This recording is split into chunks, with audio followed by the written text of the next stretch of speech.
Hello, happiness abounder, and welcome back. First and foremost, my apologies if my voice sounds a little bit off or if there's an occasional cough or sniffle. I am not feeling very well, but as I have a voice, I am recording audio. So that said, today I'm going to be wrapping up our discussion all about how to connect to your higher power. And truth be told, and maybe it's because I'm feeling a little sick, so my patience is not what it normally would be, but I had a whole outline of listening to the tone and voice, being aware of the statements that you are hearing, and are they positive, or are they negative?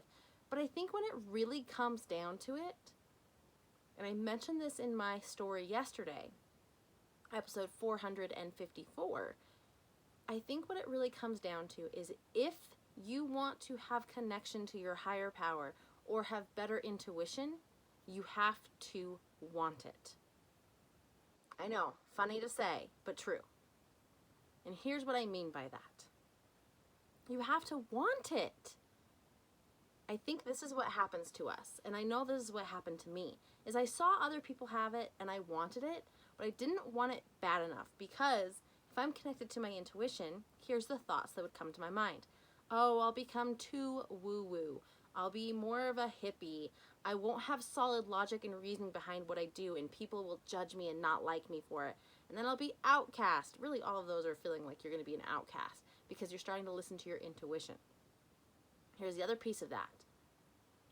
If you want a better connection to your higher power, are there things that have happened in your life, actions, decisions that have happened to you or that you have made that make you feel unworthy to have that connection to your higher power? So you can say all day long that you want it, but are there things, thoughts, beliefs holding you back from truly exploring it? Wanting it and exploring it, totally different. So as we've talked about how to be still, how to journal, how to have those letters and those discussions with your higher power, how to clear out your negative emotions so that you can be more in tune, we're wrapping up. Again, this wasn't what I had planned, but wrapping up with this concept. Do you really want it? Because if you do, stuff will start to fall into place. But if you feel you're not worthy, or you feel it's going to make you a different person, and that's a bad thing, you're not going to fully dive in. You're not going to feel that true, full connection. So you have to work on your beliefs surrounding this. You have to ask yourself, do I really want it?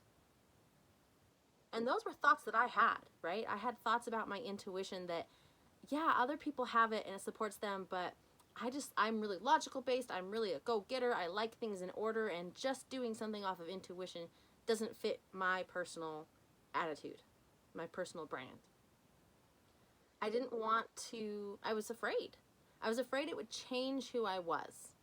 I didn't want that. I liked who I was.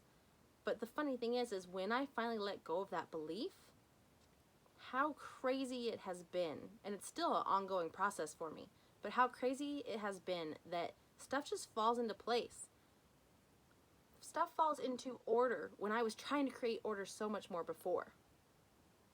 And it's really interesting and really intriguing. Now, on the higher power front, I grew up attending, and I think that's the first time I've said on the podcast in a really long time, but I grew up attending a religion, right? A religious constitution, if you will, and I was raised a certain way. And there were actions or behaviors or things like that that I felt like I was unworthy because I had done these things. I felt like I was unworthy for that connection to my higher power. And it wasn't until I was able to work through those deep-seated beliefs of not being worthy to figure out that I could be, that's when that connection started to come into play. So you have to work through those beliefs. You have to do more than want it. You have to understand why you're not getting it yet. Excuse me. And that's not saying that it's your fault. I'm just saying there's probably some beliefs there. There's some things, some ideas holding you back. Now you're probably wondering, oh, that's all great and fine. Taylor has it all figured out. This is something I'm constantly working on.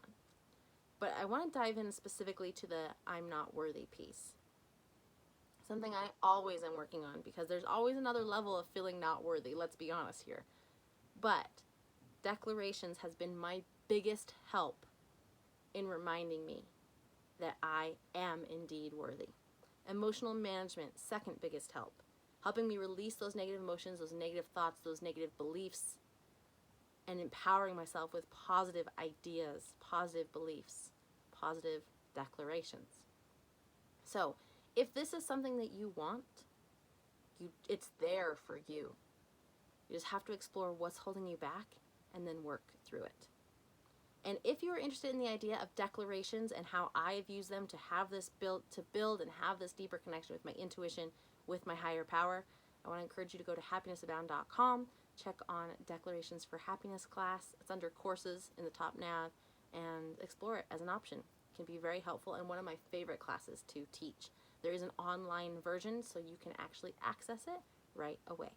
But that said, I'm going to cut this short today because, again, I'm not feeling very well, and I think you get the point. The idea is if you've sat through these 5 episodes of this discussion about how to build that connection with your intuition and or your higher power, and you've gotten to this one, I know you want it. You know you want it. So what's holding you back? Is it those negative emotions? Is it not knowing how to be still? Is it a lack of a journal? Or is it something a little deeper that you'll need to work through to have that connection? And if that's the case, I am here to help. Like I said, go check out the class, or I also offer one-on-one mentoring and would be delighted and honored to help you build that connection. So I'm going to leave you with that today. I hope you have a wonderful day. I hope that you're able to connect and work through these things holding you back from connection, and above everything else, no matter where you are at, no matter the connection or the lack of, you are capable of happiness abound.